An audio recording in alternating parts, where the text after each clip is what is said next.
Get rid of that. Nobody wants to see my pee bottle, do they? Anyway.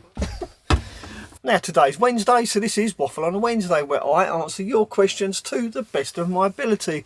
And once again, I'd like to start off by saying thank you to everyone that took the time to leave comments in last week's video, and also those of you that used hashtag Waffle on a Wednesday to ask me a question. Thank you so much for taking the time. After all, without your contribution, I wouldn't be able to make these videos. If you didn't ask me anything, it would pretty much be the end of my channel. Yeah. So please do carry on using hashtag Waffle on a Wednesday and ask away, whether it be about my camper van, whether it be about treasure hunting, or even my personal life to a certain degree. Anyway, let's get on with this week's Waffle on a Wednesday. When you put your air fryer away, first put it in a plastic carrier bag, so then you have handles to lift it out. Steve Hardwick, you're an absolute genius. What a fantastic idea. And I shall be doing exactly that. And hopefully I won't break my next air fryer. Cheers, buddy. Alan Thompson suggests a little tip to make the drawer run smoother. Rub candles along the runners so they have a thin coating of wax. That was a tip from my dad, who started joinery in the 1940s before the fancy metal runners. Thank you, Alan. I shall definitely give that a go. Now, surprisingly enough, quite a few people suggested I use candle wax to lubricate my drawers, but retired chef Robert Merrill takes it one step further. Hi Mel, I have one big deep drawer full of quite heavy cooking utensils and stuff. We like stuff. On wood tracks, and it jams up all the time, even after rubbing soap on them. I've never heard that one before. I have fixed the drawer with pure Teflon strips. I can now pull the drawer out on my little finger. More efficient than expensive ball bearing runners by far. Well, thank you, Robert Merrill. I shall look into that, I think. I actually think that would make quite an interesting video. I could do a comparison between wax and Teflon. Which drawer is smoother to operate? Thanks for the great idea. I'll do some research into this. Could be a fun little video. Now, Lack of Dubs asked an interesting question. Mel, have you had an actual motorhome, or have you only used panel vans? If you have, what did you like about them? If not, have you ever been tempted? Well, Lack of Dubs, great name by the way. It definitely is a lack of VWs nowadays. And yes, I have had, well, not motorhomes, but I used to own and I used to restore old Volkswagens, the old bay windows. I've had quite a few of them, and I actually had one for about 9 years, I think, and it went through many transformations over those 9 years, and I absolutely loved that van. But that is the closest I've ever come to actually owning a motorhome. Would I ever consider buying a motorhome? Not really. I really do like building out my own camper vans. And the last video I uploaded is testimony to that, because you can adjust things in these type of vans very easily. And they're just easier to park as well. I can't imagine trying to park a motorhome in Tesco's car park to charge up my batteries. I mean, that would be a real pain, wouldn't it? And my little Sprinter is just so convenient. So in short, at this moment in time, I can't actually ever see me buying a coach-built motorhome. I just really like having a little van that I can poodle around in and live in. It's just so much easier. Hi Mel, great video. Thank you very much, Mickey. No wood filler, question mark. What filler did you use? Did you have to use hardener, and how long did it take to go off? Well done, good luck. Well Mickey, I did say in the video I used just normal car body filler. And yes, you do have to add hardener to it. If you imagine the size of a golf ball and a pea, then that's kind of like the ratio of hardener to filler that you need to use. And that's pretty standard across most car body fillers. And the reason I use car body filler is because I've always got a tin of body filler knocking around. After all, I do live in a Mercedes Sprinter, and as we all know, Mercedes Sprinters do tend to go a little bit rusty now and again. And whenever I do see any rust appear on my Sprinter, because this is my home, I get on it straight away. I like to rub it down, rush treat it, put a bit of filler over where it's gone rusty, and then paint over it to take care of it basically. The sooner you take care of a spot of rust, the less damage that rust is going to do. And that's why I've always got a tin of filler kicking around.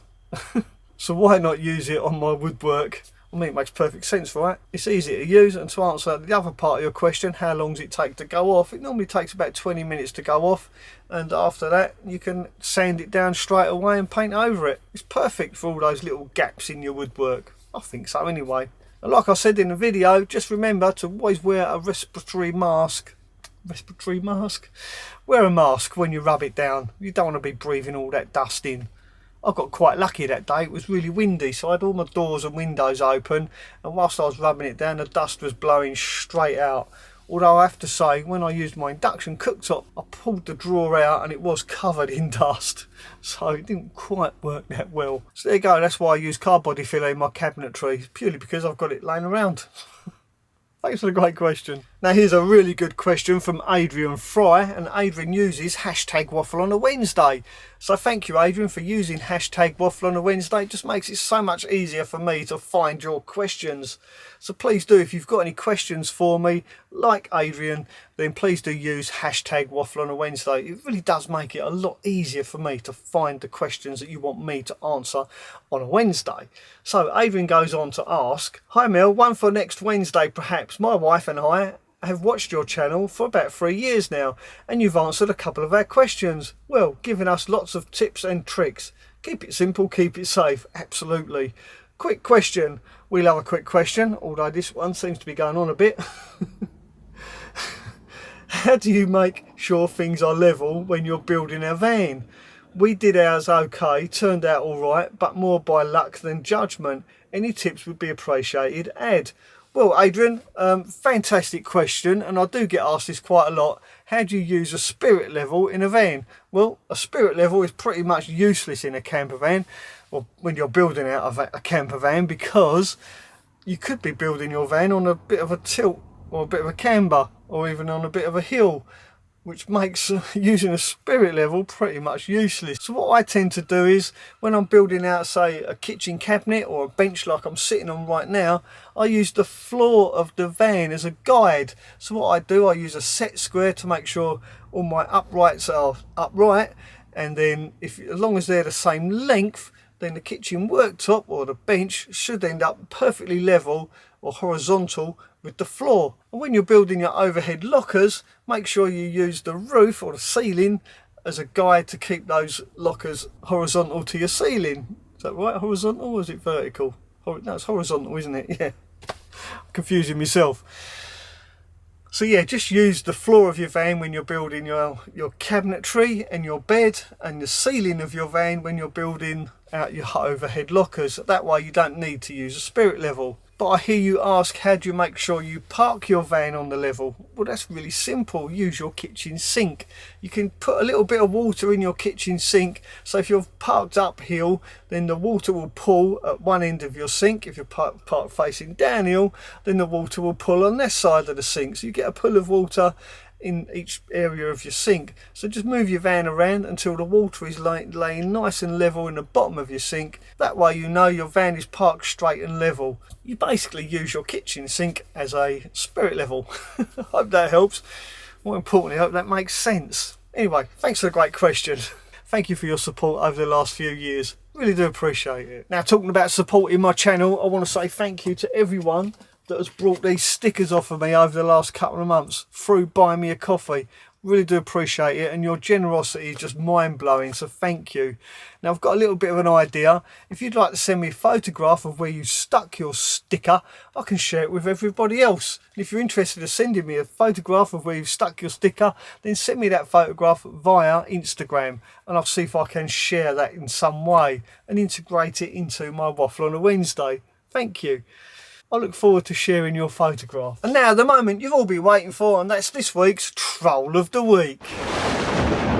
Troll of the Week. Mel, background music incredibly and continually annoying. Please don't put this in your... Please don't put this in. You haven't put this in before. Good video as usual, but please, no stupid irritating background music anymore. And that's Alan May. And to make matters even worse, Rebecca, the Sacred Traveller, yes, Rebecca, I agree, smiley face. Well, I take it you don't like the background music in my last video, and I must humbly